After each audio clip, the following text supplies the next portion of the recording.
Muli po magandang umaga sa inyong mga naririto sa atin sa pambansang dambana, gayon din sa mga patuloy na nakikiisa sa atin via live streaming at ang mga laging kasama natin ngayon sa pamamagitan ng radyo dito sa Batangas, ang 95.9 Radyo Totoo.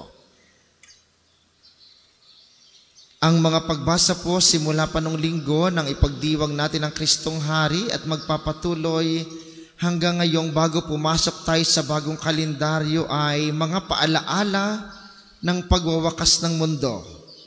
Mga paalaala ng mangyayari sa huling sandali ng ating buhay. Subalit sa araw na ito'y napakagandang pagnilayan. Oo, tayo'y naghahanda sa huling sandali ng ating buhay. Pero sabi ni Jesus sa unang bahagi ng mabuting balita, oo't maganda ang templo, magaganda ang mga bato at mga palamuti dito. Pero sabi niya ay darating ang panahon na iguguho ang lahat ng iyan. Nung tayo'y binyagan, tayo'y naging templo ng Espiritu Santo. At magandang pagnilayan, anong palamuti ang inilagay mo sa iyong templo?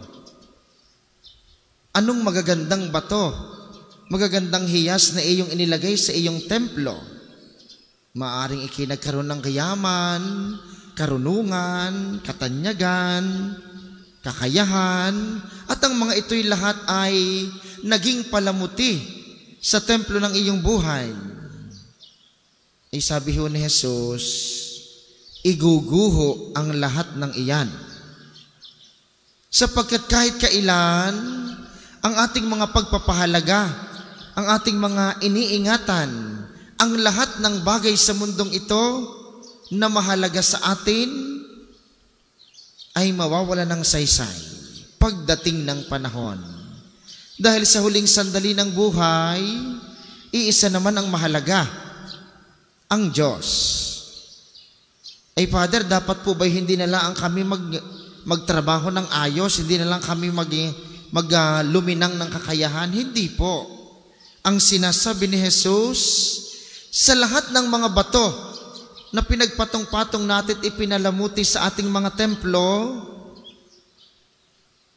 sinong naninirahan sa templong iyon?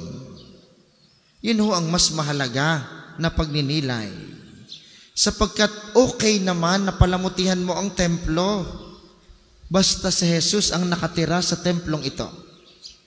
Okay lang naman na ikaw ay gumugol ng panahon na magtrabaho, palaguin ang sarili, magpayaman, pero sana ito'y lahat dahil kay Jesus. Sana ang iyong pagpapalamuti sa templo, ang iyong pagdadasal, ang iyong pagsisimba, ang iyong kabaitan, ito dapat ay dahil kay Jesus. Sapagkat siya lamang ang pinakamahalaga sa lahat pagdating ng panahon. Sabi nga po ng Aral Batanggenyo, number 731, ang ating lokal na katisismo dito sa atin sa Batangas. Sa bandang huli, ang magtatagumpay ay ang banal na nagpapailalim sa Diyos. Oo, tayo nagpapakabanal, sinasanay natin at nililinang ang ating kakayahan upang lumago ang templong mayroon tayo.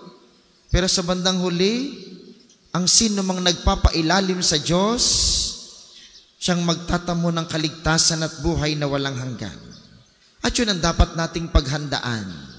Habang tayo nagpapatuloy sa ating buhay, o at minsan ay may problema, minsan may pinagdadaanan, pero sa patuloy nating paglinang at pagpapahalaga sa mga batong ating inilalagay sa templo ng ating buhay, sa bandang huli, ang lahat ng ito'y ipailalim natin kay Jesus. Ang lahat ng ito'y para sa kapwa sa ngalan ni Jesus. Ang lahat ng ito'y dahil sa ngalan ng paglilingkod, tulong natin at tugon sa pagmamahal ni Jesus.